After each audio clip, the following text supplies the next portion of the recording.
Welcome to the Terrible Podcast with your hosts from SteelersDepot.com, where you can find all your latest and greatest Steelers news. It's Dave Bryan and Alex Kozora, always lit, talking Steelers. And now, here's Dave and Alex.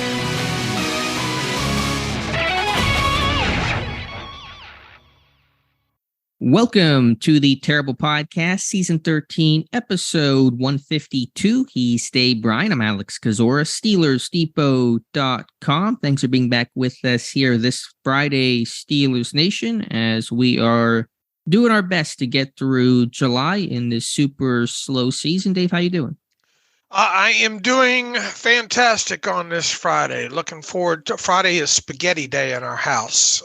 So looking forward to some spaghetti today. And it looks like we have officially reached peak is Mike Tomlin Hall of Fame worthy season.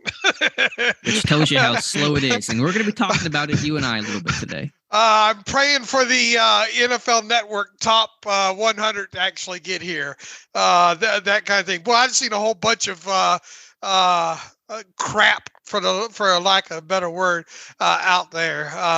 Suggestions of Alex Highsmith being a trade candidate. I mean, you always forget how slow this time of the year gets until this time of the year actually gets here, so, but we've got a few things to talk about today. I think that people might find interesting. Yeah, we'll dive back into your 90 and 30 series here in just a couple of minutes, but we'll start off with Kim Heyward, who had, he's kind of made some waves on Twitter. I mean, waves in terms of off-season waves, which are not very big, but it is the off-season. So as you said, really nothing going on. Taking some shots and kind of firing back at places like PFF for some perceived disrespect and rankings and different exercises they have done. Then he took to Instagram the other day and, kind of explained why he wears his heart on his sleeve when it comes to social media and some of the responses that he has, just talking about the accountability and trying to be the best teammate and leader possible, and really just kind of having a heart-to-heart moment on social media about why he kind of gets as frustrated as he does. And so I thought that was an interesting comment and a kind of a real vulnerable moment there from Cam Heyward. Look, I have no issue, and this isn't the kind of the first time he's had some of these, addressing, this is why I work hard, the job's not done, type of post on social media here. And look, sometimes he's not happy unless he gets angry. I can relate to that. The older you get, those things kind of end up, I think, sometimes manifesting itself. I saw a couple of younger players kind of, I wouldn't say, I don't know what you call re-Instagram or regram or rethread. Now we talking threads. Oh, rethread or repost on Instagram. So I think maybe it could be twofold. It's a couple of weeks since the mandatory minicamp ended. Obviously, training camp's up up next and all. A little motivational shot over the bow, if you will, by the captain. And it's not like he said anything, remotely controversial. I don't think. He's just saying, look, people want to say why some of this stuff gets, or people want to know why some of this stuff gets under my skin. And that I shouldn't maybe take it as personal as I do. I don't know. Some people like to be motivated like that. They like shots taken at them. So, A, it gave us something to write about. B, I think a few of the younger guys on the roster maybe saw it, and maybe it got them a little fired up as well too.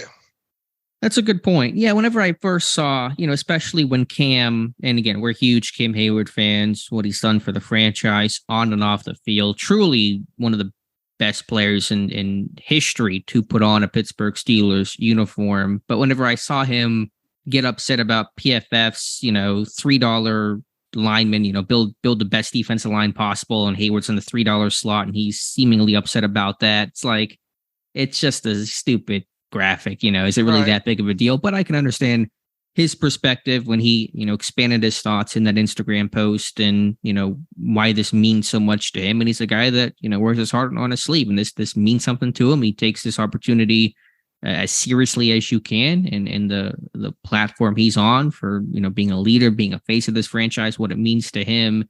And he just wants to be, as good of a representative as possible and try to get that respect, because he has been overlooked for long stretches of his career. It wasn't until Pittsburgh reclassified him as a defensive tackle instead of a defensive end that he started getting the Pro Bowl looks and kind of more of those recognition. And so I understand that frustration from being a first-round pick who sat on the bench the first 2 years, called a bust, called a guy that didn't work out. I mean, he's kind of heard some of that criticism throughout his career. So, he's got a big chip on his shoulder, and I respect that, and it serves him well.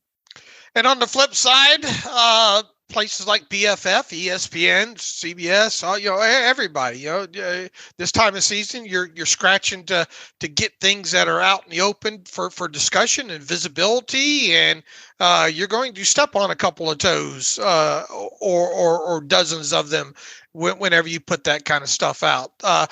My thought on this for a long time now has been that if I was an athlete, I wouldn't even open the internet or newspapers or anything like that. But obviously, you can't stick your head in the sand like that. But once again, it's not like this is the first kind of, I don't want to call it an outburst, but kind of like you said, Cam wearing his letting his emotions be known publicly, and I think he did it kind of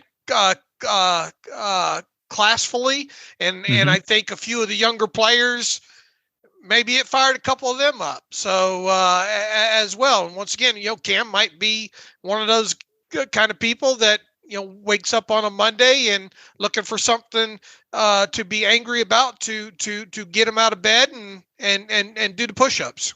Sure, that works for some players. I think it works for Cam Heyward. Just looking at him more broadly, kind of outside the scope of this recent post and conversation, not that any of us know the answer to it, but how much more is in the tank for Cam Heyward? Still playing at an extremely high level, but he is now in his mid-30s. Defensive linemen don't typically play much, more beyond that. It seems like Heyward is equipped to, but how many more years do you think this guy's got? Yeah, and I wrote a post about him right before he let loose on Instagram, talking about how he could reach a franchise milestone at the end of this season, and specifically when it comes to games, overall games played. And he has a chance, if he plays in all 17 games in 2023, to tie the great Mel Blount for 5th overall in the franchise when it comes to games played with 200. And that's quite an accomplishment. I mean, the fact that he's played already, 183 games at this point, and is tied for, I guess that makes it 8th or 9th place with Deshae Townsend. And the thing that got me down that rabbit hole is we just talked about, you mentioned Deshae Townsend the other day, right? Yeah. And that got me going down that rabbit hole. And obviously have known that, Cameron Heyward's been in the league quite a while now, and he's just he needs 2 more games played to pass Dermonte Dawson for number 7th on the list. But once again, if he plays in all 17 games this year, he will tie Mel Blount at 200 games, playing 200 games, let alone in the NFL. But for one franchise is just not a common occurrence in this day and age. So, and then, kind of as you asked there, what does the future hold beyond this year? Now, look, he's under contract for next year, I believe, overall. But, when does and at, for basically what his output has been versus what his average yearly value is right now, at least the last couple of seasons, has been phenomenal. I mean, you want to talk about the Steelers getting bang for their buck. They really have gotten gotten it so far on this contract. And remember all the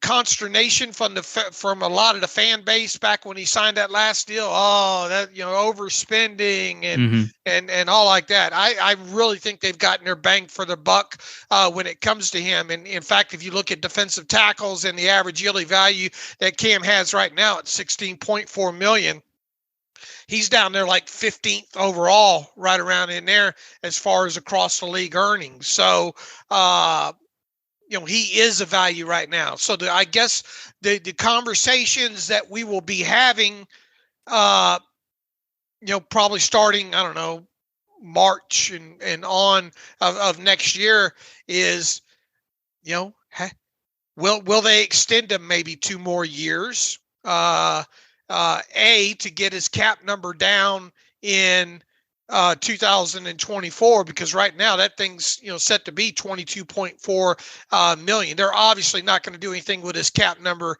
I don't think that this off season here, but next off season, if they did decide that he's worthy of maybe a 2-year extension, and quite honestly, you do get into that gray area of age versus father time and all like that. But I think 2023 is going to be a real important season for him if indeed he does think that he can play past the 2024 season, and if he does think that he deserves an extension after the 2023 season. So my best answer to that question of you asking me how much longer do I think he can go, yeah, come get me after the 2023 season, because I think it's kind of a to be determined type situation here with him.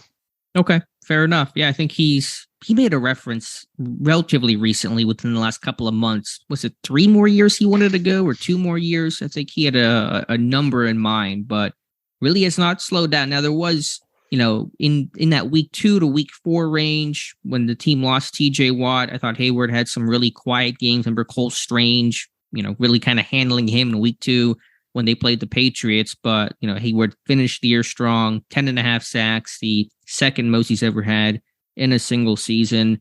The play is still at a really, really high level. And, at some point it's going to fall off, but there's really no real signs of that yet. And yeah, it's a great point about, hitting. I think it'd be pretty special to hit exactly 200 on that final game of the season in week 18 against Baltimore, a game that'll probably mean a whole lot for both teams if I had to guess. So I think it's really cool there for him to do that. According to PFR, and sometimes their positions can be a little untrustworthy, but just in a brief look up, in NFL history, there have been exactly 50 defensive linemen to play in 200 plus games. So Heyward could become the 51st. And I think that's a really cool milestone for him to achieve. And look, I mean, even though TJ Watt's right there with him, there's technically, I guess, a chance that Heyward could at least break James Harrison's sack record first, right? Right. He's 1 ahead. I really hope that Heyward does, just to have that moment for a moment, even knowing that TJ Watt will eventually surpass him. Right. So, I mean, those two are right there on the cusp of it. And both of them, if they stay healthy and productive, they should pass James Harrison, you would think, this year. So it would be cool to see Cam get it first. And that's no disrespect to TJ Watt, just for, like you said, kind of let him have the moment in the sun just for a little bit before TJ Watt goes roaring past him. But look, I mean, I think he's in our selection of 90 and 30. I think we're going to talk about today anyway. But I don't think there's any reason to expect a huge drop off with Cam Heyward this season here. Sure, I hope not. Although at some point there will be a drop off, as you always say. Father Time is undefeated. When that'll be, I don't know. I don't expect it to happen in 2023, but at some point it is going to occur. And it will obviously help him if everybody around him stays healthy, right? I mean, you got a Larry Ogunjobi that you hope is over all the little things and the slow start that he had last year. You obviously have, at some point going to have a younger player in the middle there, and really either one of them. It could be Fehoko. At some point, you would think it's going to be primarily Keanu Benton. We just talked about Ogunjobi. Does Watts make this roster and be able to get some decent playing time? And then, of course, on the edges on both sides, you got really two very productive players, obviously, in Watt and Alex Highsmith. So, having all those guys stay healthy and productive, at some point, Cam's going to have a tasty matchup or four, right? Mm-hmm. Yeah, and I think the point that you made in that article about potentially hitting 200 career games, the health and durability to do that is remarkable. The guy has not missed a game the last 2 years. In 2020, he got held out, I think, in the finale? Was there something else he had missed too? It was, the last two games that he has missed have both been against the Browns in week 17, and those were watch the birth certificate injuries. Right. In other words, healthy scratches to get him ready for the playoffs. You have to go all the way back to the season that he tore the pec and all for the last time that he actually missed a game due to injury. Now, he missed quite a few of them that season, because I think before he suffered that injury against the Cowboys, Dallas, there he had something that caused him to be inactive a couple of weeks prior to that.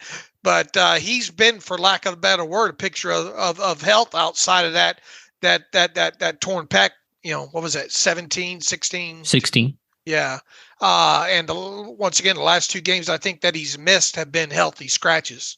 Okay, right. So for 6 straight seasons, the dude has not missed time. For a defense lineman who's in his now mid-30s, that does not happen. You just don't see that kind of stuff anymore. So it's a real testament to how he takes care of himself during the week, in game. And this guy's playing a lot of snaps too. They're not rotating him. They've had so many seasons where they thought, okay, let's try to reduce Cam Heyward's snap count a little bit. I know 2021, there was that idea, and then guys get hurt and you go, nope, you're playing 80% of the time, Cam. Good luck. But last year though, we did see him down, I think, at the 75% number, right? What was it? It did come down a little bit last year. So that's a good thing overall. There were a couple of blowouts that kind of, I think had their, sure, you take Heyward off the field when you're getting, routed by the Bills and Eagles, but still it did come down a little bit. And that is a more ideal place for him to be at this point in his career. Right. And I think, obviously you want the blowouts to be on your end if he has to come out of the game, but with some of these younger guys as well too, it might be realistic that he plays at max 80% of the snaps.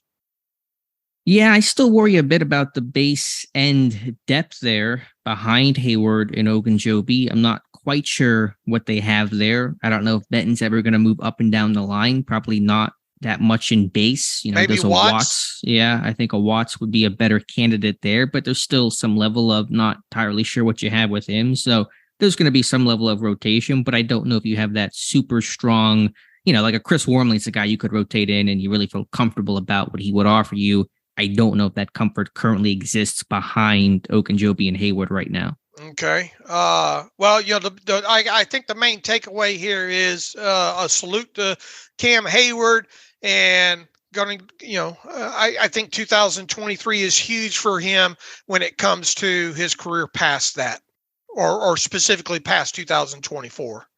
Dave, as you mentioned, top of the show, there's kind of been this debate on Twitter because it is the dead of the off season about Mike Tomlin, and is he a Hall of Famer? That's been commented on by local media, by national media. I know the 33rd team, the website, just had an article saying that Tomlin was a likely Hall of Famer.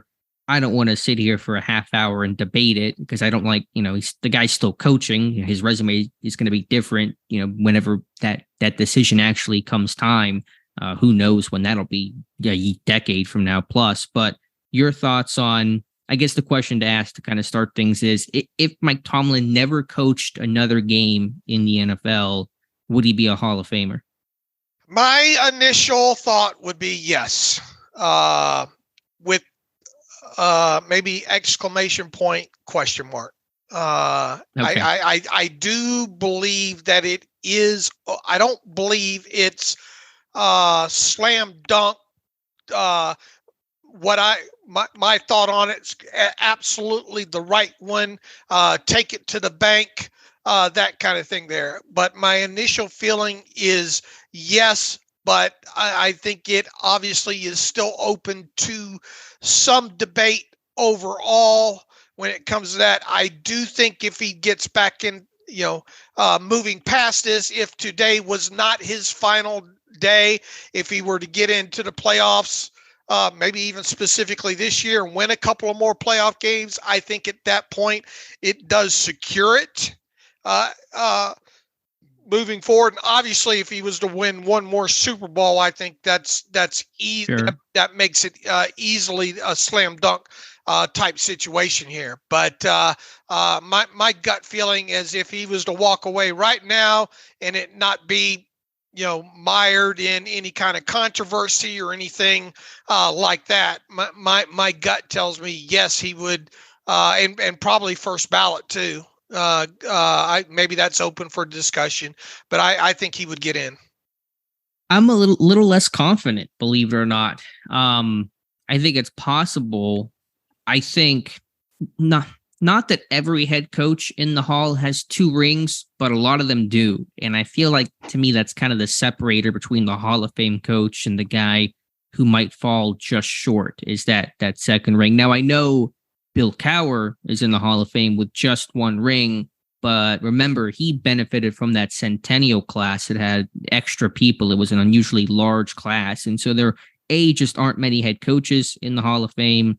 And there's going to be some really intense competition because it's going to be around, Bill Belichick and Andy Reid in that kind of era. And does Tomlin quite stack up in terms of the Super Bowl ring aspect? He doesn't. And so that could be the knock on him. Now, I think what will certainly help him is the consistency, the overall resume. I mean, the guy's going to have 200 plus career wins whenever his career wraps up. But to ask the question about if he retired today, he's so well liked and well respected, rightfully so, by the national media, and I'm sure by the voting base as well for the Hall of Fame. That's going to give him an advantage. So I'm a little less sure. And, if I had that vote, would I put him in the Hall of Fame?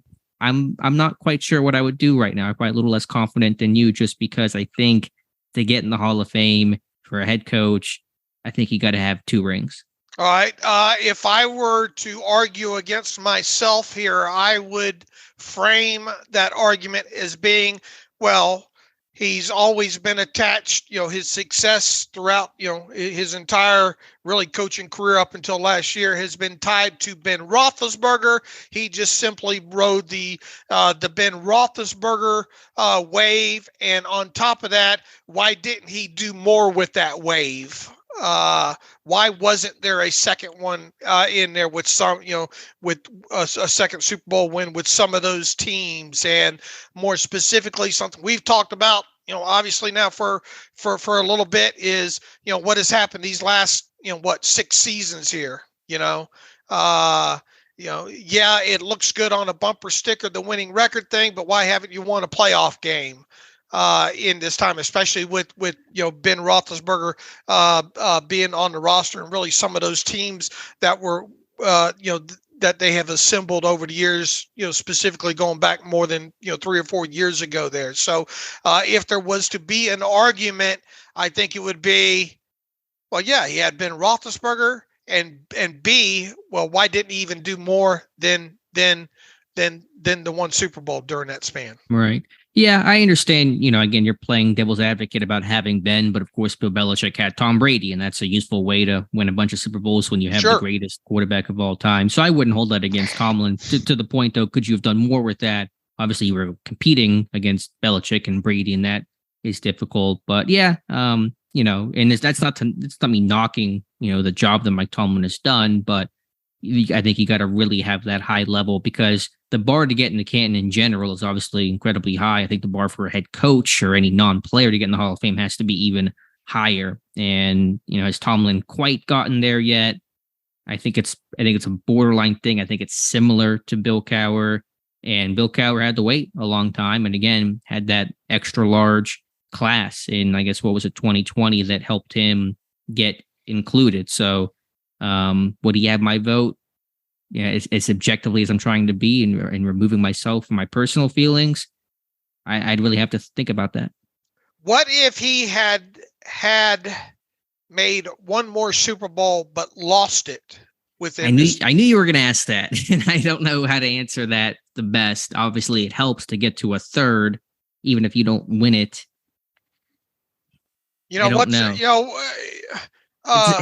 It's nice. I mean, it helps, but you're still Super Bowl loser, and winners and hoisting Lombardis is all the NFL comes down to. Sure, but it would have been a couple more playoff wins in there. Sure, you're right. So and look, I mean, how many coaches even make it to a Super Bowl? Even though there's been 50 something of them now, Yeah, I think a lot of them have. There's a lot of coaches with one. Again, that's why that second Super Bowl, there's a lot of coaches with one. It's a more exclusive club with two, with multiple. And obviously you have Chuck Nolan that with his 4. So if Tomlin wins another Super Bowl, then it's conversation over. He's a Hall of Famer. Like, to me, that's open and shut.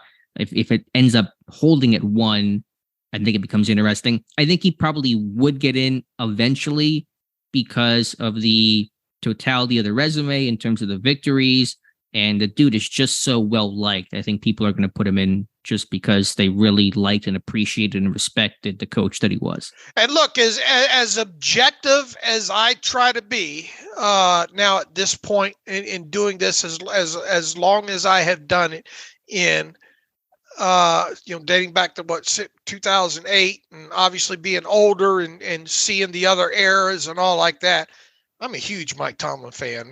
I mean, same. I am a Mike Tomlin fan, so as much as I try to suppress that in a bias kind of aspect, I'm a Mike Tomlin fan. Some of those things that you hear him say and cliche city and whatever, there's sometimes he'll speak, I just want to, I feel like I want to run through a wall, but and that is, even as objective as I try to be, that bias still peeks through. And I'm obviously a little bit older than you. I've seen, a lot more of this than you have. So, but even so, in trying to suppress all that, it still feels like if he were to walk away right now, he would get in. Okay, that's fair. Yeah, I can certainly see that argument. And obviously he's not walking away, and so he will add to his resume. And so I think the debates, I know we're having it right now, so I'm being a hypocrite here, but I think the debates can be a little bit silly about a guy in the middle of his career where he's maybe borderline, where it's like, okay, no one's deciding right now if Mike Tomlin's a Hall of Famer. He's going to coach for another 5, 7, 10 years. Who knows? And his resume will look different. So we'll judge it when the resume is done or very, very close to being done, as opposed to right now. But interesting discussion. Just wanted to kind of pick your brain on your thoughts there. Now look, if he can get this 2023 team in the playoffs and win a playoff game or two, that might convert, a handful of his detractors at this point. Yeah, maybe, but 10 years from now, I'm not sure if winning a wild card game in 2023 is going to really be something that gets remembered, unless his team obviously goes on a great run or something. Right, but it will definitely get remembered if that streak goes to 7 years today, right? I mean, the streak goes to consecutive seasons without a playoff win. Oh yeah, for sure. Yeah, that will get remembered and talked about. Right, and there will be, if they get in the playoffs, that obviously, almost certainly means that their non-losing streak has continued. And while I'm not crazy about that, that is something that'll look nice on that Hall of Fame resume. I don't know if that's the qualifier to get you in the Hall of Fame for head coach non-losing seasons, but given the streak and another year added, it's going to be one of those bullet points when you look at a Mike Tomlin resume, along with the Super Bowl victory and the 2 appearances, about, what kind of career that he had. And another thing that popped up in another graphic this week, and I know you saw it, I tweeted it out, I think you retweeted it out there, is and we talk about the last 6 seasons and all. In the last 10 seasons, this team only has 3 playoff wins, and 2 of them came in the same year, right? And I think all three of them came in back-to-back seasons, right? Yeah, they've won 3 playoff games since they lost the Super Bowl to Green Bay. And 2 of those came in 2016 when they lost in the title game against the Pats, and they had won one other playoff game along the way. Right. So it's been, and again, winning the NFL is hard, and playoff records for most coaches don't look great because they're one game series. There's no best of 7 type thing where the numbers can kind of get stacked up. You can have a quick 4-0 sweep and you'll kind of boost your numbers that way. So, for a lot of, what is Andy Reid's playoff record? I'm sure it's good, but I'm just curious just to kind of offer some perspective. I won't use Belichick because obviously his is absurdly good. And that probably, inflates the numbers here, skews things a little bit. His playoff record is 22-16. So it's obviously above 500, but it's not anything, absurdly high. Right. I think Mike Tomlin is 8-9. I think I saw the stat the other day, and Bill Cowher was right around 500, and Chuck Noll was obviously very, very good at 16-8 in the playoffs. But just to kind of put in that perspective, usually playoff, percentages are lower than what their regular season percentages are. All right. What's next from the pre-production podcast meeting? Yeah, we were burning the midnight oil coming up with our pre-production meeting there. Before we get into your 90 and 30 series, Dave, you had some over-unders on Kenny Pickett. There's been some discussion about that and kind of some projections and predictions about what Kenny Pickett's 2023 season will look like. Yeah, and these over-under odds are just that. They're odds, and if you know anything about betting, they try to get action on both sides of these things, so Vegas wins either way. But just wrote about that this past week here, and according to DraftKings Sportsbook, right now the over, and these aren't likely to shift much, barring injuries and all like that. The over-under for passing touchdowns for Kenny Pickett in 2023 is just 18.5, and obviously, if you break that down over a 17-game season, it's just more than a hair, averaging just a hair more than 1 per game. And to give that a little bit of a perspective when it comes to a few other players here, the line on Texans rookie quarterback C.J. Stroud is actually 3 higher than Kenny Pickett's at 21.5. The over and under, the highest number on the board right now is Patrick Mahomes with 36.5, which is obviously nearly double what Kenny Pickett's is at 18.5. Pickett, as a team last year, the Steelers had just 12 touchdown passes. One of those Chase Claypool responsible for. When you look at over-under yardage, passing yardage for Kenny Pickett, that's 3,300.5 right now. And once again, to kind of put that in perspective, Stroud's is currently set higher than Pickett's by exactly 100 yards at 3,400.5, and Mahomes leads the pack with 4,800.5 as his over-under number, which is obviously 1,500 more than Kenny Pickett's. Seeing that number initially, or revisiting that number just this past week, my initial thought was, that's a good number. I can see how maybe that would attract, action on both sides of it. Now, in no way, shape, or form, I'm trying to compare Kenny Pickett to Ben Roethlisberger, and obviously we're talking about a span of, damn near 20 years. But, Roethlisberger in his first 3 seasons really averaged, right around a little more than 17 touchdown passes thrown. Now, the game's changed quite a bit. The Steelers had a phenomenal defense when Roethlisberger obviously came into the league. Running the football was their MO. We kind of expect the Steelers to try to revert to kind of that stuff this year. Roethlisberger didn't even crack the 18 touchdown pass, per season number until his fourth year overall. So and there is one more game on the schedule than there was back when he played. All of that thrown out there, I gotta admit that my gut would be to kind of take the under here, just slightly. Okay, I'm going the over. I'm thinking he's going to be 19 or 20.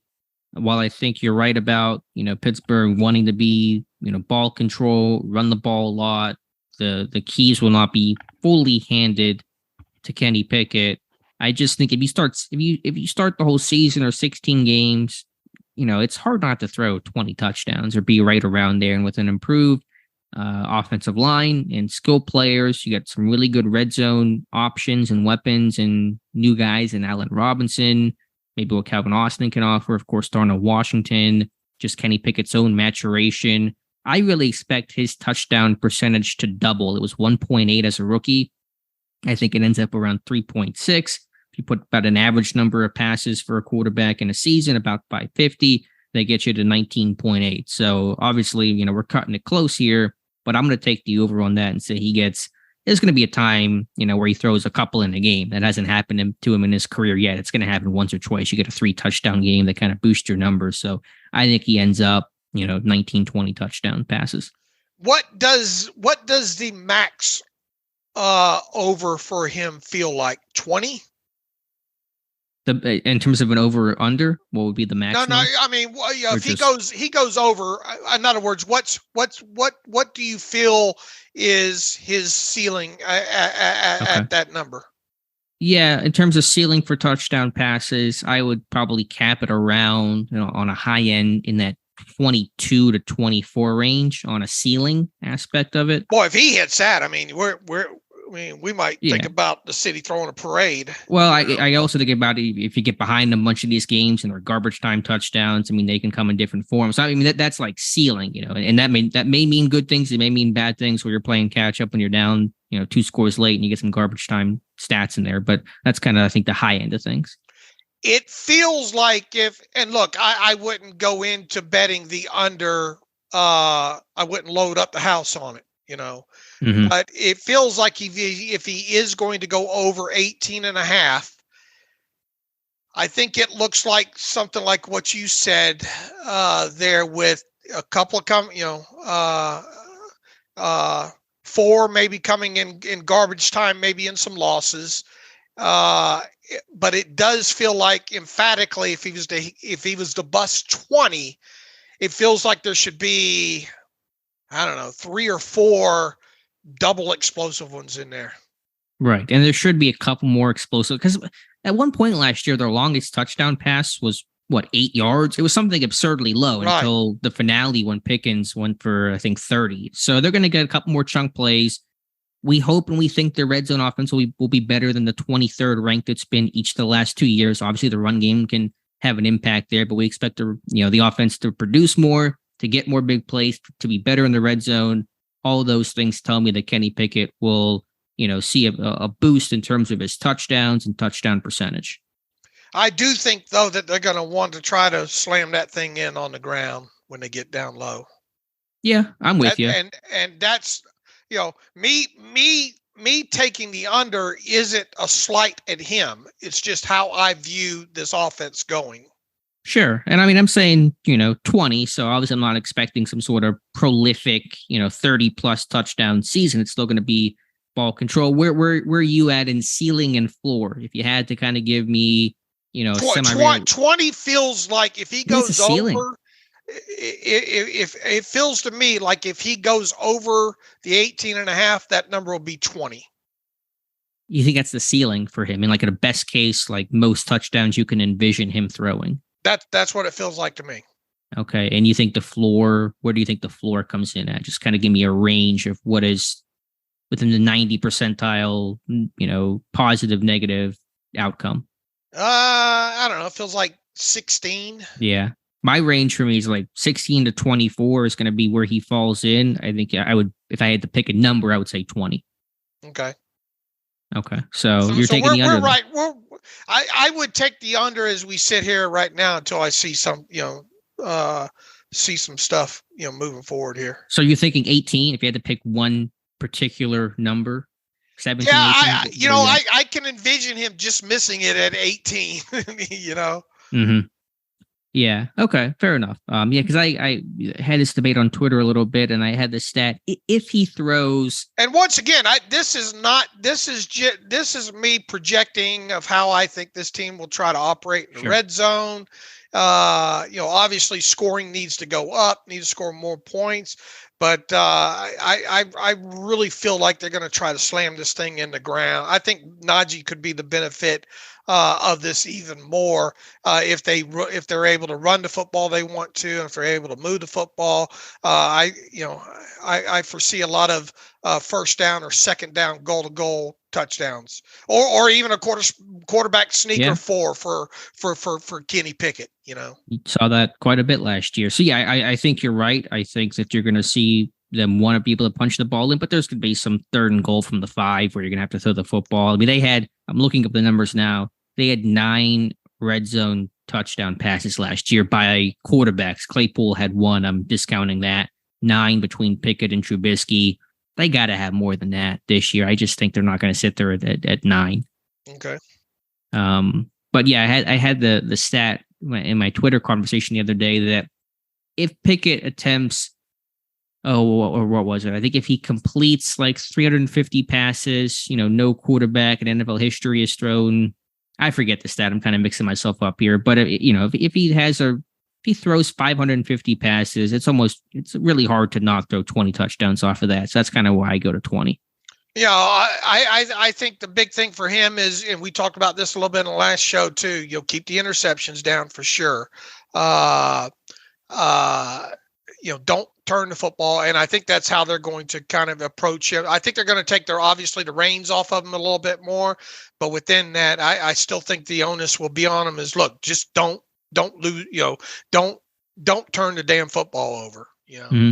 What do you think taking off the reins means? Because they're obviously still going to be measured and controlled. You're right. They still don't want to turn the ball over. They want to be run heavy focused. I think I think it starts with the autonomy. We talked about that a lot late last season, especially on the heels of the Pat Freiermuth, comment and all like that. I think you give them a little bit more leeway in certain down distance situations to check in and out of certain things. He's obviously, got enough games under him now that he's seen enough stuff, and if something rotates down that doesn't match the play call, having a little bit more autonomy to either attack it down the field or something along those lines. And look, obviously, if this team can come out of the chute and run the football early and get get those boxes packed up a little bit more often, maybe that'll present more opportunities for him to attack the middle of the field more. Up his adjusted depth of target numbers along those lines there. Okay, yeah, I'm with you. I think that's I'll give you the Family Feud good answer. I like that. I think there will be some more autonomy. I think hopefully he'll be able to make some more calls and checks, and maybe the RPO game will get expanded a bit here. That kind of gives him some flexibility to make some pre and post snap type of reads. All those things should happen in 2023. And look, if they have built this thing right with the running game and the offensive line and the pass protection and the addition of Robinson and a healthy, Calvin Austin III and a second year jump from George Pickens and getting the ball out in space more, running ability to Deontay Johnson, all of a byproduct of that is we should see his adjusted net yards per passing attempt number jump. And quite honestly, I'm expecting that thing to jump over 6 and maybe even threaten 7. And I'll be obviously talking about that number quite a bit once the season goes. And interceptions and sacks are hurt that number, and touchdown passes help that number. Right. I know this is a super obvious point. It's why they pay me the big bucks. But man, Dave, this run game better work well this year. It better be more efficient. I mean, they were just putting all their chips into that basket. And if they can't run the ball effectively and more efficiently, it's going to be a long season. Yeah, I mean, I don't think you want to get in situations where you have to have him drop back 50 times a game, you know? Right. Yeah, I mean, obviously, most quarterbacks don't want to be in that position, and I'm confident in Pickett. I think he can play well, but I mean, their model is built around this run game, ball control. I mean, that's what the whole thing has been, and you can question it. And obviously, every team is banking on something working. The Chiefs are banking on this pass game better work, because if it doesn't work, then that's kind of what the whole thing's built around. So you got to pick a lane and attack it, and Pittsburgh has, and that's all well and good. But you do need to see this run game really be in action. Want to see Najee Harris's yards per carry be, I would hopefully say, well above 4 yards per carry. The run success rate continue to be high and expand upon where it was last year. Finish these drives off in the red zone. All those feel like musts in 2023. When you look at this the way this team is built right now at this point, when you peek ahead at a general, and I use that term loosely, salary cap situation this team looks like they might be in, specifically next year. When you look at the current long list of I think 20 players that are set to become unrestricted free agents after this season, and we'll talk about that here in a minute. But when you look at everything, the way they seem to have built this team specifically this year, it screams to me that they're looking for a nice jump from Pickett this year. And if they get that jump, the Super Bowl window, in my opinion, the way they have it built, should open up in 2024. Yeah, I'm with you. Now, what else would have to happen for 2024 to kind of become the year? Would there be another step that team would have to make in the offseason, or does that just come down to Pickett's progression in terms of the jump of them not being a Super Bowl contender in 2023 versus hopefully being one in 2024? What's the bridge there? I really, from an early look right now, and this is way, way too early, but I'm not expecting them to make a lot of I don't think we'll be as busy during the off season as we were this off season when it comes to free. And even so, it's not like they broke the bank, right? No, there was just a lot of it. Yeah, a lot of churn. I will say this: I think they're hoping that they don't have to churn the bottom of the roster as much as they did this year.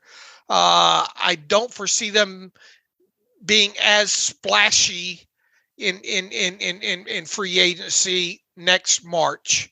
I think they're betting that they've got a lot of these pieces here right now that they can work with. I think the biggest thing that they would be looking for going into for the 2024 season would be for Pickett to even take to perhaps double the jump that he makes in 2023 into 2024, and that be because you're not going to win a Super Bowl in this league without quarterback play. Right.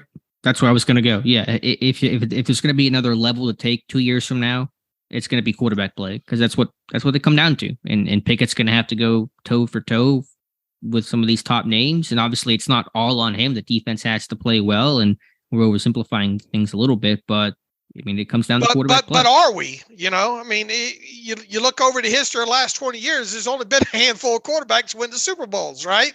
Sure. Yeah. I mean, obviously. There's a changing of a guard at some point, yes. But it does feel that 2000, to me, you ask the question, what needs to happen in 2024 if things in my head go the way I think that they're going to go? I think the jump in quarterback play in Kenny Pickett in 2024 is what would be the difference maker.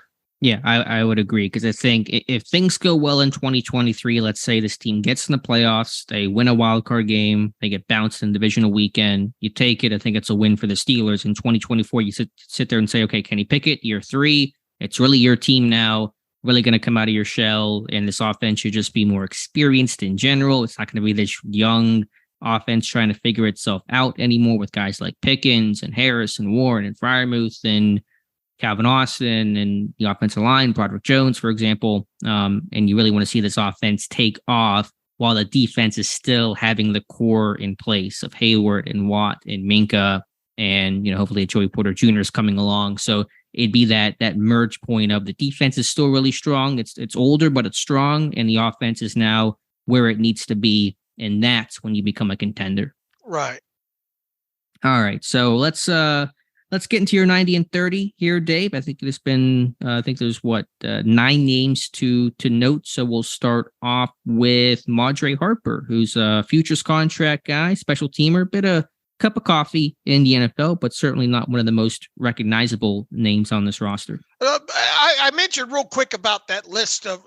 Let's hit on that. I don't want to. I don't Sure. want to give it all away because I'm still writing it up and all like that. But we both, when you look ahead at the or when you look right now at the team's current list of players who were set to become unrestricted free agents in March of 2024. I think that list is 20 long right now. Alex Highsmith is still on that list right now. We expect that to change, right? Yes. I think we have different opinions on when that'll change. I'm more post-camp, you're pre-camp, but change all the same. Right. In other words, he's going to be off this list come week 1 of the regular season. Right. He'll have a long-term deal done. All right, that puts a list in at 19. I'm going to read off these names of 19 other players outside of Alex Highsmith who are set to become unrestricted free agents. You tell me which one or ones that we might be having the biggest discussion about after the 2023 season when it comes to re-signing more than the minimum. Okay. Okay. Got it. Armon Watts, Braden Mann, Braden Fehoko, Chandon Sullivan, Duke Dawson, Elijah Riley, Gunnar Olszewski, James Pierre, Kevin Dotson, LaRaven Clark, Levi Wallace, Marcus Golden, Mason Rudolph, Miles Boykin, Miles Killebrew, Montravius Adams, Nick Kwiatkowski, Tanner Muse, and Zach Gentry. Now, obviously, a lot of these guys aren't even going to, a chunk of them are not even going to make it to week 1 of the regular season, so they'll be off the list. But of those 19 names, who is the guy we are most likely talking about this team trying to re-sign, if any of them, for more than the minimum? I really have just one name. It's Levi Wallace. I think that's the name to talk about. Okay, I think there's two, at least to potentially talk about. And once again, I don't want to give this. And yeah, just to be clear, I mean, other guys can be re-signed, but in terms Sure. of like the bigger money, the real discussion, I mean, I'm not saying to not re-sign all those other 18 names, but like Right. the one bigger name that's going to kind of come into focus would be Levi Wallace. Right. I think 2 names in general jump off this list. I think Levi Wallace is one of them. I think Marcus Golden is the other one. But Golden is already 32, 33. Yeah, it gets a little old at that point. I think maybe Herbig comes along. Hopefully, obviously, how he works at edge is to be determined. And even so, if Golden got himself into a situation where he had a fantastic 2023 season, something probably happened that he had to play all those snaps and put up those kind of numbers. And if indeed that was the case, in other words, let's paint a scenario with Golden where he had to start, I don't know, 6-8 games, and he ended up with 6, 8, 9 sacks, something like that. Played well against the run. At that point, would he even price himself out of the Steelers market? Yeah, the first thought would be, why is he starting 6-7 games? Who got hurt? What happened? So you hope it doesn't happen. But I mean, yeah, that's a guy that could be re-signed. He signed for the minimum this year, right? I mean, if he has a decent year, maybe a bit more than that, but he's going to be older. It's not going to be, it'd be a 1-year deal. So to me, that, wouldn't probably meet a multi-year deal worth decent money the way that Levi Wallace might. All right. When it comes to Levi Wallace, even, what kind of scenario are you painting that you're looking at Levi Wallace and saying, man, we got to get that guy back for more than the minimum, even though we're hoping these younger cornerbacks come along. Patrick Peterson hopefully did enough to stay around for on the deal that he's on. Levi Wallace not going to go down in the annals of special teams highly functional type guy there. So once again, I think we're back in a situation of what did Levi Wallace do in 2023 that has you chomping at the bit, if you will, to get him re-signed for more than the minimum? Yeah, I mean, I wrote about this yesterday in my What's His Role series, explaining and kind of expanding on what I envision Wallace's role to be in 2023. And you're right. It's not me saying that he has to be re-signed. It's going to be dependent on, obviously, his play and, more importantly, probably the play of the youngsters in Porter and Trice. And how does Patrick Peterson look? I still am a little iffy on how that's going to go. It's a 2-year deal. Could it become a 1-year deal, essentially? I think that's possible. But just in terms of who's the best player on that list, who's the guy that's going to have the biggest impact on the 2023 Steelers, it should be Levi Wallace. And so I think it's a really interesting discussion, about him and his future. And is this the last year in Pittsburgh or not? But he's a solid cornerback. Like, he's steady Eddie. I thought he came on strong the back half of last year. I think he got off to kind of a rougher start. He missed some time in camp, new team, all that kind of stuff. But he's a solid corner. Not a great one, but a guy that needs to be a steady contributor throughout the season. I'll give away the giant Easter egg here. The way this kind of feels like the post is going to go on this, we could be in a situation, and I already kind of teased it when we were talking about what the future looks like past 2023 and all like that with this team and the way it's built. We could get to after this season after the 2023 season, and the general overview be, damn, let them all walk. Well, yeah, right. In other words, okay, yeah, and obviously some of them will be, a few of them will be back on veteran benefit contracts more than likely, right? Right. Yeah. Some of those will come back, but there is no name that you read off that says, man, that guy has to come back. That guy he's not on that list. And we actually had a few of those guys this past off season that we kind of, you can make, claims for, maybe they will re-sign this guy for a little bit more money, Sure. And obviously if Alex Highsmith does not get extended, then he becomes the name on that list for 2024. Well, and then you're looking at a tag and sign, right. And Sure, but in terms of like notable names, we're like, you don't want to lose this guy. Right. He'd be the guy. So that name does not seem to exist as we sit here today, besides Highsmith, for 2024. So as I circle this back to you can understand where I was going down that hole with looking past 2023 and how this team seems to be built. Built around kind of the core that they have and the moves that they have made and the drafts that they've had the last 2 years. And then, it's way too early to talk about salary cap, but, I don't expect them to be super flashy. And I don't expect them to be, very dependent on their unrestricted free agents after this year.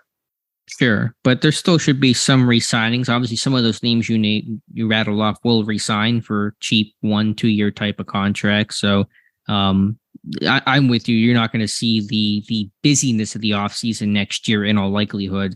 That roster churn is meant to take place in the first year for the GM in his first full season, as it was for Omar Khan this offseason, as opposed to year two. If there is a lot of roster churn next year, probably means the season did not go well in 2023 and they were kind of scrapping things. All right. Back to the 90 and 30 series. I think we have 9 names to discuss. You mentioned Madre Harper, former 2020 undrafted free agent out of Southern Illinois. He landed, I think he's been with the Raiders, Giants, and Carolina Panthers, mostly as a practice squad player. I think he's played like 12 NFL games, just 37 total defensive snaps. He has logged. He's got some special teams burn on him. 148 special team snaps to date. I think he's obviously one of those kind of longer cornerbacks that the Steelers like. Almost 6 foot, 296 pounds. The general takeaway here is probably something's gone horribly wrong if we're getting towards the end of training camp, end of the preseason, and we're talking about, Madre Harper's still in the running here to make this 53-man roster. It feels like, push comes to shove when the smoke clears here this summer. It feels like the realistic thing for Harper when it comes to staying in Pittsburgh past the final round of cuts would be a practice squad player. I'm with you, but there is some special teams value. And so a guy that just might have a good summer and a good camp does not always, mean that you become a guy on the 53, but he hang around on the practice squad. Injuries happen. Last year, Pittsburgh secondary got depleted pretty early in the season by injuries. You never know. So that's a guy that I think could have a good summer and just, make some noise, even if it does not necessarily mean he becomes a 53-man roster guy come week one. It feels around that facility this summer. He's walking around with a side eye towards James Pierre. It feels like James Pierre could be his ticket to, the best chance overtaking James Pierre, especially on special teams play, seems to be the golden ticket there. Yeah, I think that's fair. And James Pierre, we'll talk about him later in the series. What is James Pierre? Is he now just pure special teams kind of guy? It kind of feels that way. They've given him some opportunities defensively. It's been very inconsistent, some ups, some downs. He's kind of just settled into that gunner, jammer type role. I say this tongue in cheek, but this summer, if James Pierre decided he wanted to run around with some scissors, I would go get him the scissors. Poor James Pierre. No, if I'm Harper. You're Harper. You're Tanya Harding this thing. Okay. If I'm Harper, I go try to find him the scissors to run with. All right, fair enough. I mean that totally tongue in cheek. Yeah, sure. But it feels like that's the guy that he would have to overtake here. Yeah, I'm with you. All right, Najee Harris. I know we've talked about him some. What is the number one thing you're looking at? And I think I know the answer to this, but what is the number one thing you're looking from Najee Harris in 2023? 100% health. Okay. I thought you were going to go big plays, try to get a couple explosive runs out of him. I'd obviously like to see a couple more of those, but really, if you look at him throughout his career and the type player that he is, and all the trends point to not a huge increase in that happening. If it does, fantastic. Take every one of them that you get and run with it, But I'm not looking for a huge increase in explosive runs of 20 yards or more. Maybe if we're talking about explosive runs in the 15-yard mark with that, maybe that can bump up a little bit there. But let's face it, I'm not expecting him to go 65 to the house, Sure. Within that. If he was able to stay healthy and log, 2 or 3 more, obviously that would be huge when it comes to a player like him. I think overall a 100% healthy, especially at the start of the season, Najee Harris is obviously huge. And, I think we talked about earlier in the show about, red zone and everything. I think, with the emergence of Jaylen Warren, they can be a little, get him off the field, a little bit in some situations here. I do like the chances of him. Let's see, he only needs 1,666 yards from scrimmage to have statistically a best season when it comes to yardage. He had a nice number of touchdowns last season. I think he's going to have to equal that or better it in 2023 here. But I think just overall, I want to see a healthy Najee Harris. I want to see him top 1,800 yards from scrimmage, if at all possible here. I'd like to see him be used a little bit more in the passing game than he was last year. Mm-hmm. Maybe not as much as maybe his rookie season, but somewhere within there. But I really think it all boils down to health with him. Yeah, and you're right. We saw that last year. He literally got hurt on the first play in pads on his first carry, essentially. And it kind of, had that terrible start, and he was hampered throughout the first half of the year, had that steel plate in his cleat. And once that got removed and he got healthier post-bye, it felt like you were kind of watching a different running back. So that's obviously where it begins. But yeah, you want to see a couple more big plays. And it's probably relative for Najee. Big plays, not about the 50-plus yard runs, but 10 to 15 and maybe the occasional 20-yarder is what he's gonna. A lot of eights are wild, or sevens are wild. I think with him. Obviously, if you're getting runs of 7 yards on 1st and 10, that's going to change the complexion, of the offense. It's going to start triggering safeties. In the byproduct of Najee Harris with 7 yards on 1st and 10 is huge. So if you want to talk about anything overall, we go back to successful run rates, right? Got to see it 55% on any run. I mean, once again, 3rd and 1, you get me 1 yard, you did your job. Attaboy. That's 100% successful run in those situations. But more specifically, when we're talking 1st and 2nd down runs, really got to see that number 55% successful run or better. And I think hopefully sevens are wild when it comes to Najee Harris. We're talking about, another 7-yard run for Najee Harris.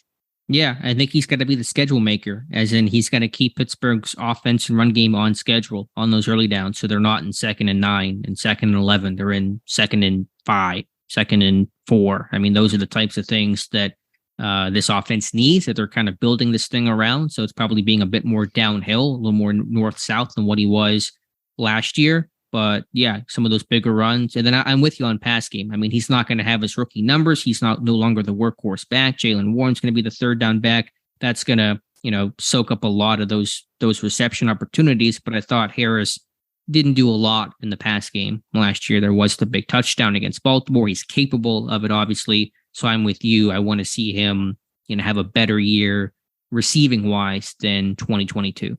Right. I think it's going to fall somewhere in between what we saw last year and his rookie season. Somewhere. And that's a pretty large gap, I think, overall. Wasn't it like a difference of like 40 catches or something like that? It's pretty close. I can check here. I mean, he had a ton, obviously, his rookie season. It was 74 in 2021, down to 41 in 2022. And the yards, 33 difference in catches?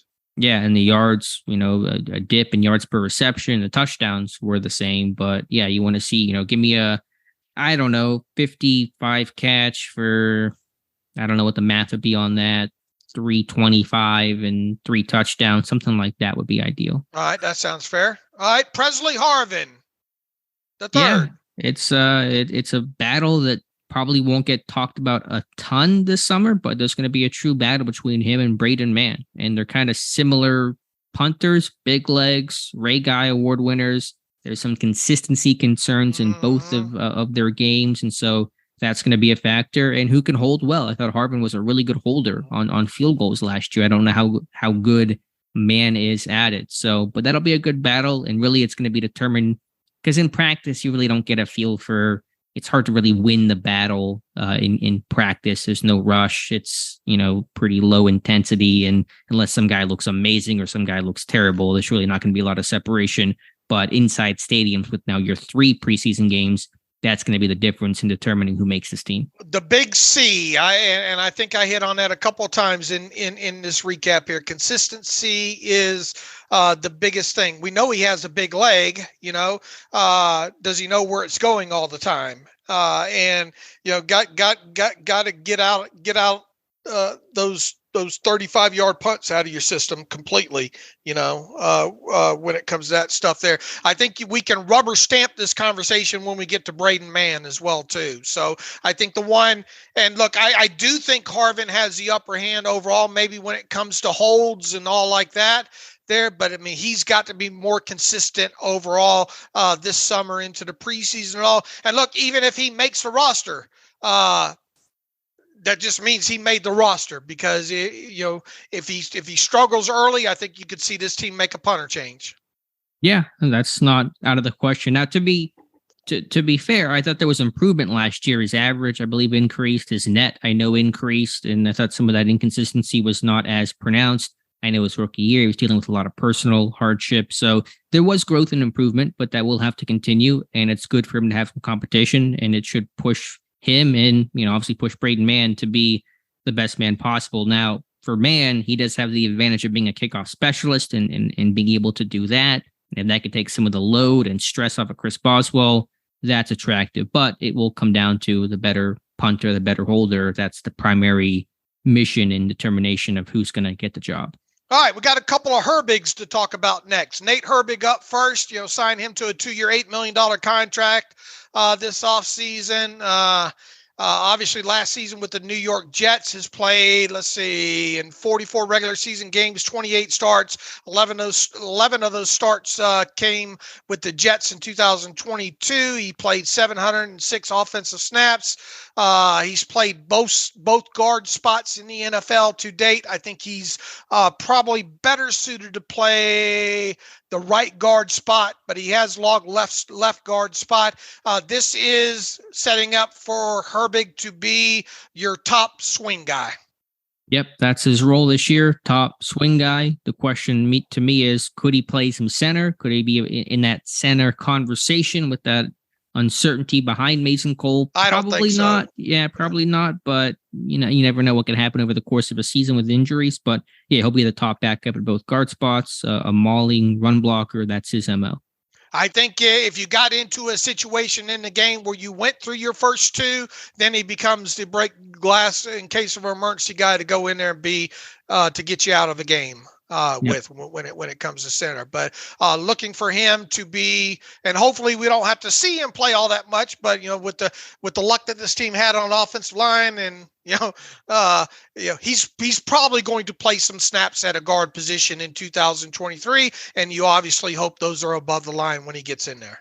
Right. Nick Herbig, what are you looking and what are you expecting out of him his rookie season? Not a lot of defensive snaps overall, especially with Marcus Golden now in the fold there. Maybe you get him out there in some exotic type situations where he can rush the passer, maybe as a third outside linebacker on the field. I really don't, barring a couple of injuries with this team, I don't anticipate a lot of playing time on the defensive side of football for Nick Herbig. I do, however, think this kid can be a core special teams player for you.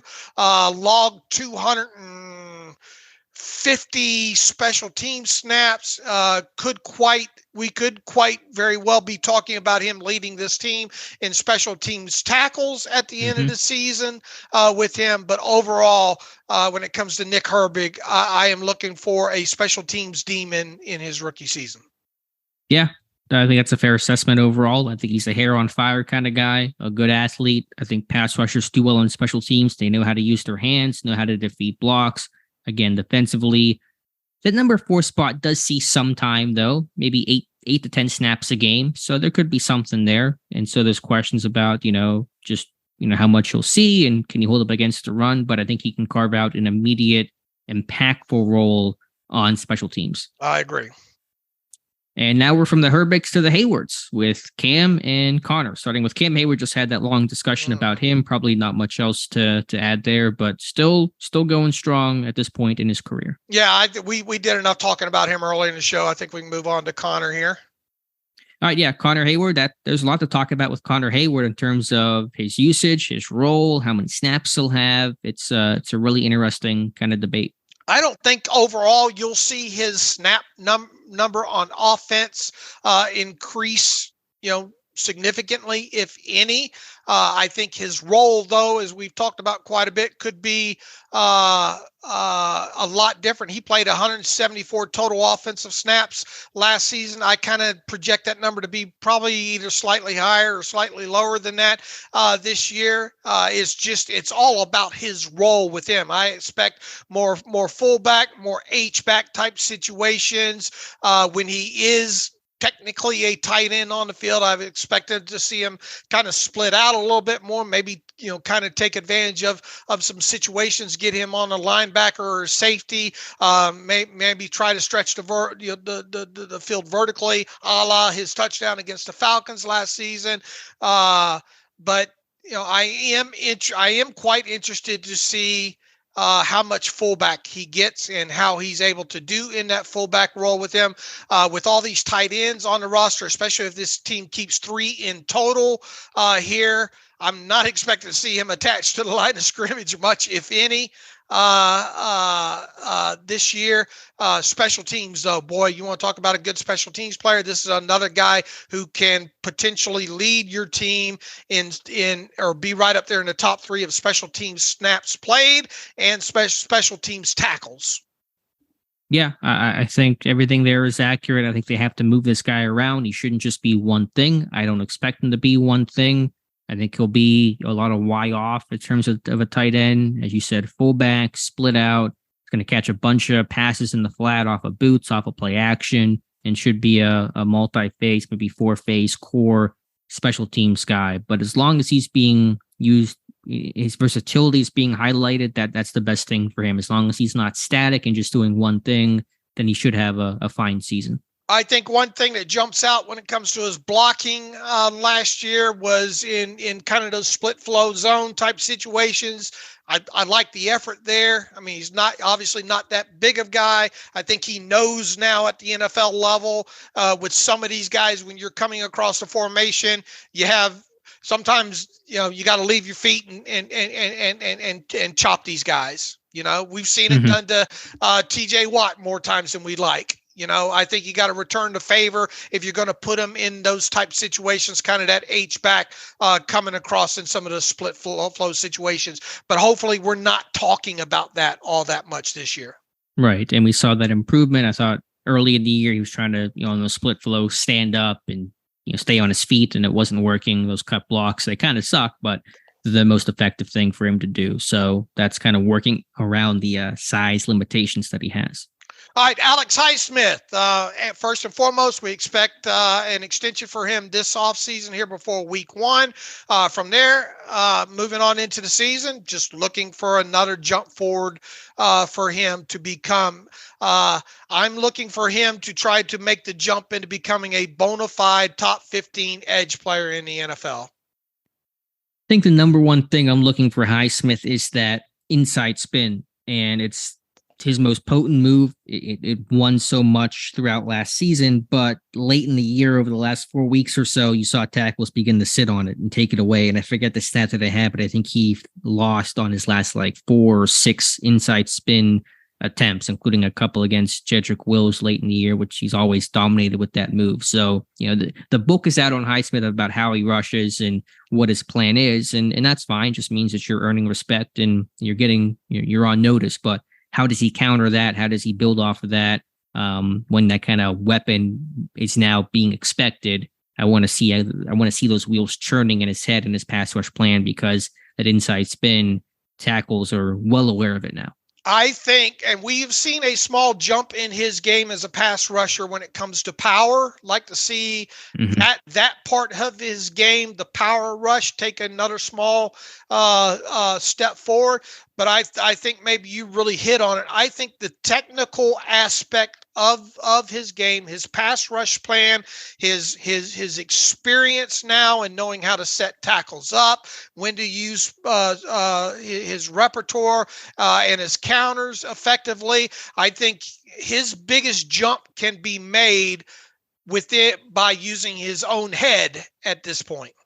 Yeah, I think that's going to be the jump for him. And does he vary up the inside spin? Because he would use it last year late in games and kind of big money situations. Maybe he runs it on 1st and 10, because the book on him is, okay, if it's 3rd and 7, 4th quarter, late in the game, watch out for the inside spin. Maybe he does it in the 2nd quarter, just at a random chance to kind of keep tackles on their toes. So just want to see how that pass rush plan looks. I think if this front stays healthy, you get a Larry Ogun, you get the Larry Ogunjobi of a couple seasons ago back. You get Cam Heyward doing what he does. TJ Watt stays on the field and healthy and gives you what he wants there. You get any pass rush production out of the whoever might be on the field as a nose tackle in some situations there. All of this sets up really, really favorably for a guy like Alex Highsmith to have quite a few one-on-one situations with some left tackles. Are you expecting Highsmith to match his sack production last year, or do you think there could be some variance? I want it matched. Yeah, I think matching it is within his realm. He's got to finish a couple of these now, That's true.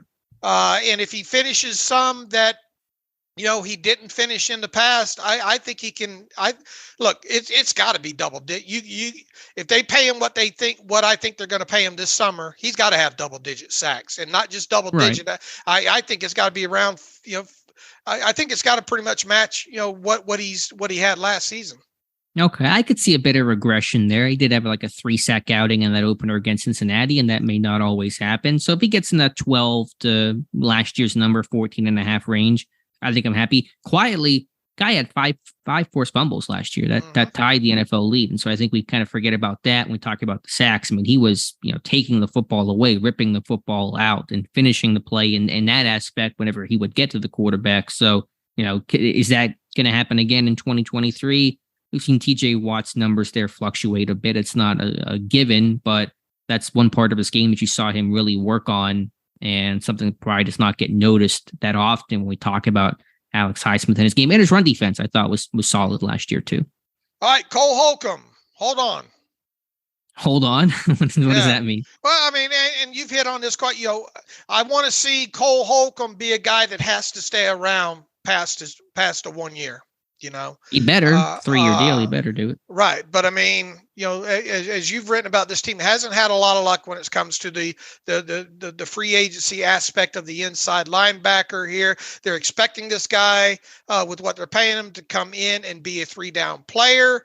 Obviously coming off of the foot injury, can he quickly, I guess, when you look back at what Larry Ogunjobi had to go through, right? You don't want to repeat of after the season saying, well, I was coming off that injury, got a slow start, wasn't able to do, it took me I don't, hopefully we're not having that conversation about him. Hopefully he hits the field running right out of the chute, probably going to be the guy that wears the green dot for him. We've talked quite a bit about the inside linebacker position, specifically last season, and the lack of playmaking, tackles for loss, interceptions, forced fumbles, even fumble recoveries. He's got to be in that mix, making some of these plays as a 3-down linebacker here. I'm just, I don't overall, I've obviously seen his tape from previous seasons. I know what I think he is. He's a very, he can run after the football, hair on fire guy and all like that. But I think it comes down to playmaking, properly running this defense and being the communication hub with him. But I'm quite interested, don't be another guy that gets thrown on the pile. Right, for sure. I do think first and foremost, 3-down guy, green dot, hub of communication. That's going to be the central, the foundations of his play of his season. He's got to be a good communicator. There's a lot of new on that defense, especially in some of those kind of hubs at inside linebacker, at slot corner, at strong safety. Can he be a playmaker? Do you feel like, I don't know if I feel Holcomb is playmaker when I think about Cole Holcomb? I think there is some maybe potential concerns there. Look, my old man never got worried when, with the element on the oven being on, because you touch it a few times there, you learn not to touch it. Additionally, they didn't have a lot of those electrical safety plugs in my house growing up, and I was a little baby that liked to gnaw on wires and on cords of lamps and stuff like that. And my dad's philosophy was, well, all it will take is once.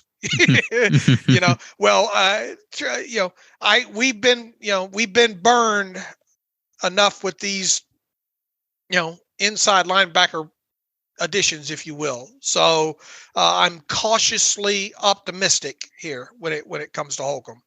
Well, I guess with that analogy, the Steelers keep putting their hand on the stove. They're going, no, it's hot. Let's try again. Is it still hot? Oh yeah, it's still hot. So I mean that's the thought. I think Holcomb will be fine. I think he'll have a solid season. Am I expecting big splash out of him? Hopefully a couple things bounce his in the Steelers' way, but to me, he's not that playmaking type of linebacker. Well, if he's not, then, at what he's earning, we're going to be having conversations about him next offseason. We have to see him stay on the field. We have to see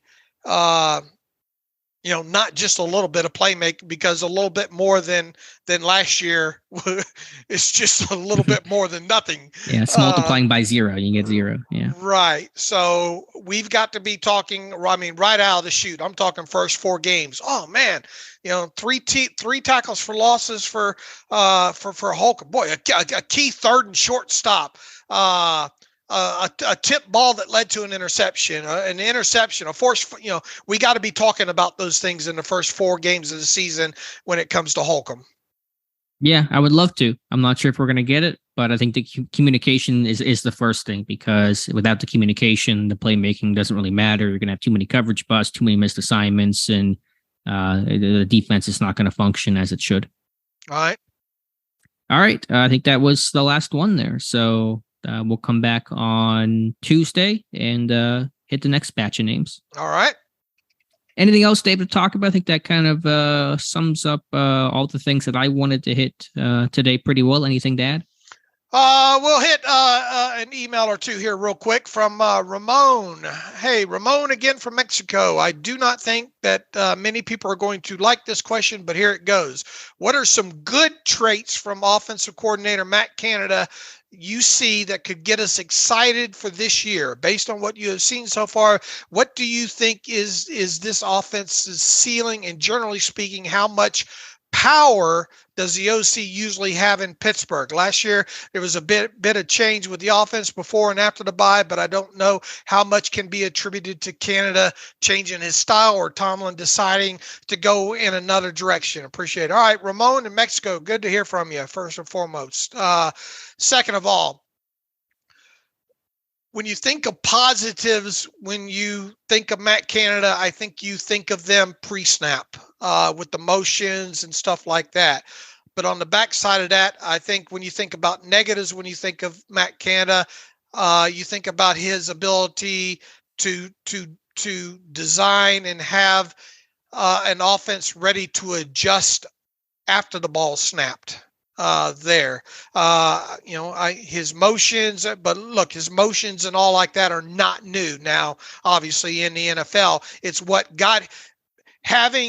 doing what he did in college was able to get him to the level he's at now. So if there was a positive when it comes to Matt Canada, I would think all of it stems around pre-snap.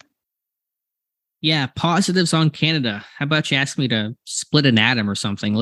Give me an easy one. I'm trying to genuinely think. I think he's a guy that has the right base offense in mind, and a lot of guys in the NFL today have actually kind of learned from him. Guys like Kyle Shanahan.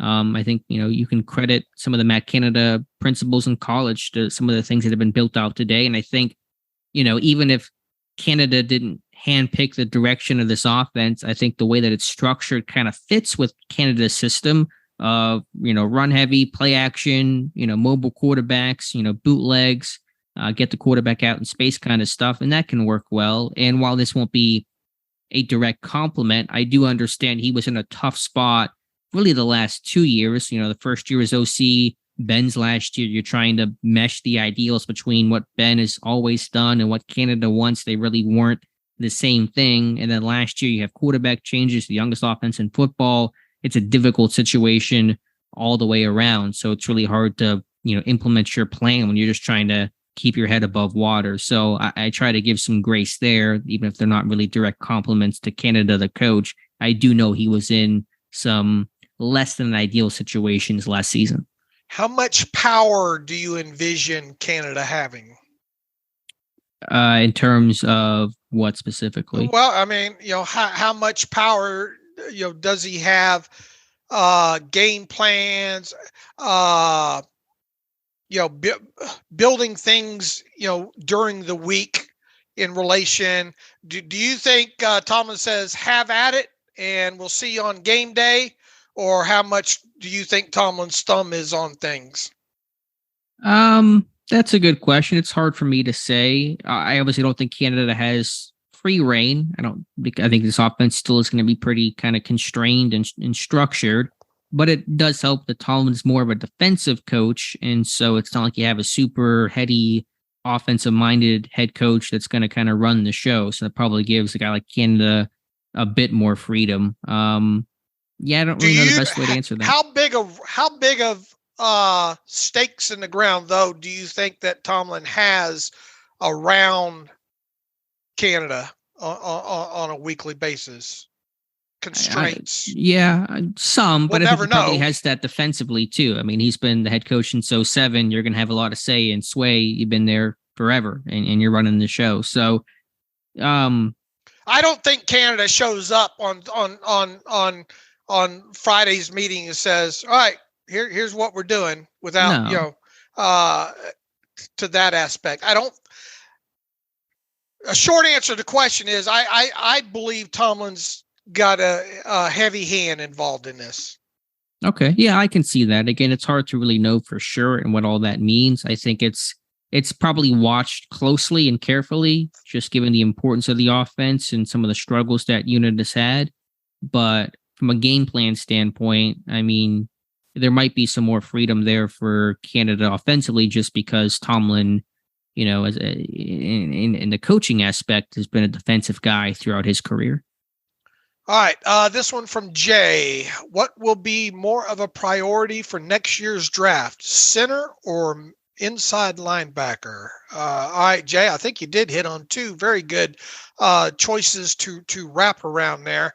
It feels like, and this is way too early, but it does feel like we could be staring inside linebacker in the face a little bit more so than center if we're talking about first round draft picks. And centers usually tend to slide, Right.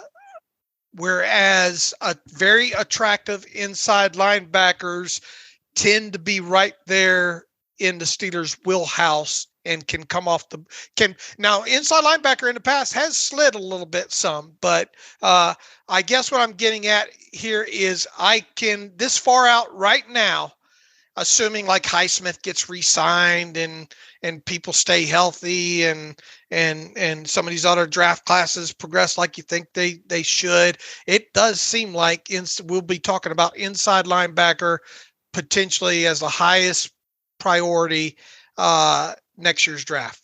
Yeah, I can see that. But center could be on that list too in round 2 or round 3. Right. I mean, Mason Cole under contract through 2024, but and I think he's going to play well enough. We feel like you don't have to replace him in maybe 2024 or 2025. I guess it would be the year to do that. But I think inside linebacker, just do I really have great confidence in Landon Roberts and even Cole Holcomb?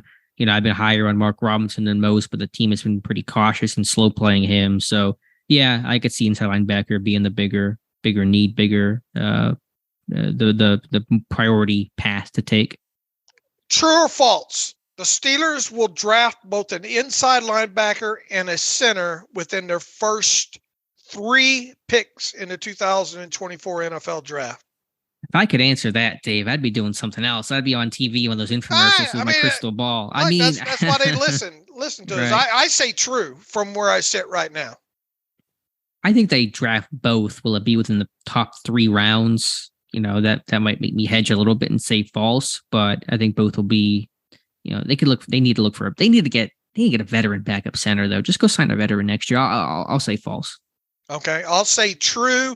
What other position could be in the mix as a top 3 pick next year outside of inside linebacker and center?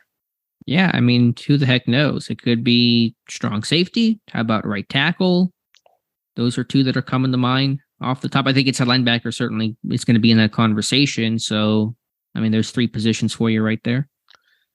Tackle. I haven't done much of anything, but reading a few things here and there, it sounds like the tackle class is going to be pretty decent in 2024. Okay, I know there's the Penn State kid who's going to be probably a top 10 type of guy. He's left tackle. He's not going to end up probably being a Steeler, but yeah, I mean, he's under contract through the 2024 season, correct? Right. But you do wonder, will he see it the whole way through? I mean, he's kind of been he's been stable. He's been that one piece in a very, changing offensive line. It's been a core force still there. But how good of a right tackle is Chukwuma Okorafor? I think he's an average guy. And if you want to make a big swinged upgrade, maybe you cut him or find something else. I don't know, something like that. All right, people, write it down. I think center and inside linebacker come off the board in the first 3 picks for the Steelers next year. Right. Good email, Jay. And I think Jay is right on course there. Okay, I think that's got us caught up here, Alex, and running about an hour and a half here. So we're right on time here. Anything else you'd like to add before we get out of here? No, we'll come back. How many hot dogs did you eat? It was right behind Joey Chestnut. You just see me off screen there. Did you eat any? I had 1 on the 4th of July. How about you? 0.0. Yeah. Did you have any 4th of July food? Were you the Grinch of the 4th of July? No, I had to watch what I eat right now. So. All right, fair enough. But yeah, we'll come back on Tuesday. We should have a live stream on Monday too. So just, Dave and I, 7 p.m. Eastern time, Monday on YouTube for our week or bi-weekly live stream, and then Tuesday for the podcast. All right. If you're on Threads, the new Instagram social media app, we are at Steelers Depot there.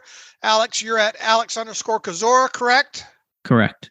All right. We don't know how active we're going to be on there. It's going to all depend on the Twitter fallout right now and see what happens there. And we're still on Twitter, very much on Twitter for those wondering. Right. Yeah. We're primarily going to be on Twitter until we tell people otherwise, but just want to give people an option to say hate Twitter or like Instagram or anything want to try out the Threads thing and all like that. Otherwise, find me on Twitter at Steelers Depot. Find Alex on Twitter at Alex_Kozora. Follow the show at Terrible Podcast. Email the show, theterriblepodcast@gmail.com. If you like what we do and want to donate to the cause, SteelersDepot.com, hit the donate button up right navigational bar. Also, if you'd like an ad-free version of the site, SteelersDepot.com, hit the ad-free button up right navigational bar. Hope everybody has a cool, safe rest of the weekend, and we'll see you on Tuesday.